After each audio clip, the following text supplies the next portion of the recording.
이 질문을 했을 때 전 참는 편이에요. 싸워서 뭐예요? 이 대답을 하는 사람이 제일 위험한 사람이에요. 이때를 조심해야 돼.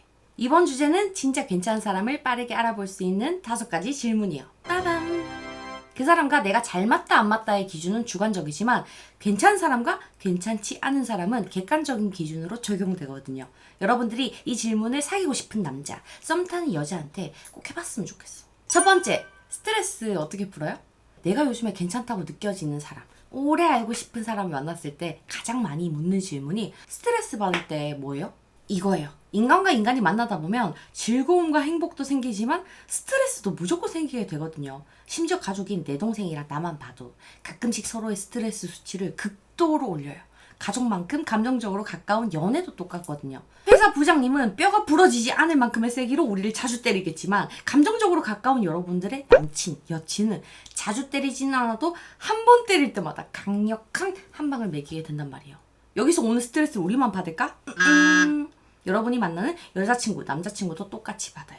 그래서 연애가 행복한 건 맞지만 서로 안 맞는 부분이 생겼을 때 엄청난 스트레스를 유발하게 되는 거예요. 이 스트레스가 마음에 차곡차곡 쌓이게 돼. 사람들한테는 다들 각자의 크기만큼 스트레스 바구니가 있거든요. 이걸 수시로 비울 수 있어야 새로운 스트레스를 담을 수 있게 되는데 그 방법을 모르는 사람들이 많아요. 이 모르는 사람을 만나게 되면 여러분들은 나중에 굉장한 것을 보게 될 거예요.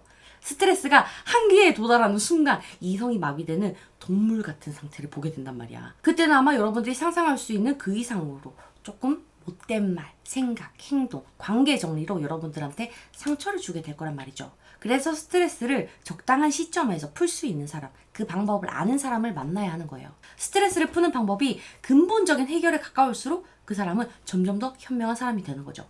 어떻게든 옆에 둬야 되는 사람인 거야. 여러분들이 만날 사람한테도 이 질문을 해야겠지만 인생을 살면서 스스로한테도 꼭 한 번쯤은 물어줘야 되는 질문이에요. 나는 스트레스 푸는 나만의 방법을 찾았는가? 저 같은 경우에는 급히 게이지를 빠르게 낮춰야 될 때는 잠을 길게 자기도 하고 친구들한테 안아달라고 얘기를 하기도 해요. 근데 이렇게 간단하게 해결할 수 없을 만큼 엄청나게 안 좋은 상태가 되면 난 혼자 길을 잃으러 가요. 이건 내가 길치라서 가능한 방법이기도 한데 낯선 길, 모르는 길을 그냥 가다 보면 생각지도 못하게 예쁜 카페, 괜찮은 식당을 발견해서 밥을 먹고 차를 마시게 되는 일이 생기게 되거든요. 예상치 못한 득템인 거지. 길을 묻다가 어떤 모르는 사람의 친절을 받았을 때도 있어요. 그게 사람을 또 행복하게 만들잖아. 길을 잃는 엉망진창의 상황에서도 나는 생각하지 못한 좋은 것들을 찾아낼 수 있는 사람이구나.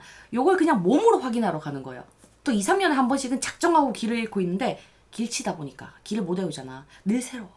여러분들한테 이 방법을 따라해보라는 건 아니에요. 그냥 만나는 사람뿐만 아니라 자기 자신도 스트레스 바구니를 비울 수 있는 각자의 방법을 찾고 알고 있어야 한다는 거예요. 그래야 정신적으로 건강하게 살아낼 수 있거든요. 알겠죠? 두 번째, 친구한테 부탁해본 것 중에 제일 큰 게 뭐였어? 이건 의존성이에요. 많은 사람들이 의존성이 없으면 성숙하다고 생각을 하는데 사실 적당한 의존성이 가장 좋은 거거든. 이 중간치를 할 수 있는 사람을 구별할 수 있는 질문인 거죠. 의존성과 객관성은 서로 관련이 돼 있거든요. 사람한테 지나치게 의존하지 않는 사람들은 미친 신념을 가지기가 쉬워요. 자기 혼자 뭐든 해보려고 과부하도 걸리고 힘듦을 나누지 않으니까 생각도 되게 주관적으로 바뀌는 거야. 점점 더 혼자 남게 되면서 주변에 도움을 요청하고 도움을 줄 수 있는 좋은 관계를 구축하지 못한단 말이에요. 난 누구한테 부탁하는 거 싫어해서 해본 적 없어. 갚아줘야 될 것 같잖아. 이런 대답을 들으면 이 사람과 사귀었을 때는 외롭고 답답할 수 있겠구나 라는 생각을 해야 돼. 반대로 의존성이 지나친 사람들을 만나면 어떻게 되겠어요? 자기 발전 없는 모습에서 좀 실망할 수 있겠죠.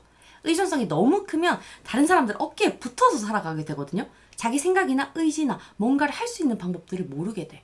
내가 뭐가 필요하고 어떤 게 부족하고 그걸 스스로 어떻게 해야 되는지를 모르다 보니까 지나치게 외로움을 많이 타고 지나친 피해의식을 가지게 될 수 있는 거야.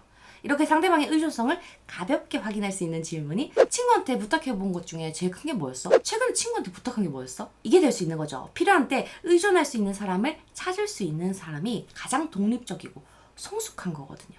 그래서 제대로 만나려고 하는 사람의 의존도가 혹시 한쪽으로 과하게 치우쳤나 아닌가를 확인해 봐야 되는 거예요. 알겠죠? 세 번째, 여자들은 친구들이랑 좀 꽁하게 싸우더라. 메리 씨는 어때요? 남자한테 물을 때는 남자들은 친구들이랑 싸울 때 좀 격한 것 같더라. 너는 어때? 이렇게 해도 괜찮아요. 썸남이랑 썸녀한테 전애인이랑 싸웠을 때 너는 어떻게 하냐 라는 질문을 하면 99%는 실제로 자기가 하는 행동이 아니라 머릿속에 그리는 가장 이상적인 답변을 얘기하거든요. 대화로 푼다던가 잘 참는 편이라던가 그래야 제가 나를 괜찮은 사람으로 볼 거 아니야. 하지만 정답을 알고 있는 거랑 정답을 해낼 수 있는 사람이랑은 서로 다르잖아요. 그래서 오히려 친구들이랑 싸웠을 때 어떻게 하는지 묻는 게 좀 더 현실과 가까운 모습을 알게 될 수 있더라고. 이 질문에서 알 수 있는 건 첫 번째로 여러분이 만나는 사람이 화를 낼 수 있는 사람이냐 아니냐는 거고, 두 번째는 상대가 화를 내는 방식을 여러분들이 이해할 수 있냐 없냐예요. 생각보다 화를 낼 줄 몰라서 그냥 참는 사람들이 많거든요. 그냥 마음이 넓어서 상대방을 무조건적으로 이해할 수 있는 게 아니라 자기가 화를 어떻게 내야 되는지 몰라서 표현하지 않기를 선택하는 사람들이 많단 말이에요. 이분들은 아까 첫 번째 스트레스 문제처럼 분노 게이지가 한계에 도달하는 순간 상상할 수 없는 많은 것들을 할 수 있는 잠재성을 가지고 있다라고 생각해야 돼요. 화를 평생 참을 수 있는 사람은 없거든. 그런 사람은 이미 위인전에 나오거나 종교에 몸을 담아야 돼. 피스, 모든 걸 용서한다. 자비, 뭐 이런 거. 속세에 남아있지 않다고요. 상대방이 화를 내는 방식을 이해할 수 있든 아니든 간에 일단 표현할 수 있다는 것 자체가 부정적인 감정을 쌓아두지 않고 표출할 수 있는 사람이라는 거고, 이 방식이 이해 가능하다면 너무 좋은 거예요. 애인이랑 싸울 때 어떻게 하냐라는 질문을 했을 때 보통은 나는 일단 좀 가라앉히고 나중에 말하는 편이에요. 난 그 자리에서 풀어야 되는 스타일이던데? 전 참는 편이에요. 사랑하는데 싸워서 뭐해요? 이런 대답이 주로 나오는데 이 마지막에 무조건 참는 편이다, 이게 제일 위험하다는 거죠. 아까 말했잖아. 사람이 화를 참는 데는 한계가 있는데 자기의 한계가 없다고 착각에 빠진 사람들이라는 거야.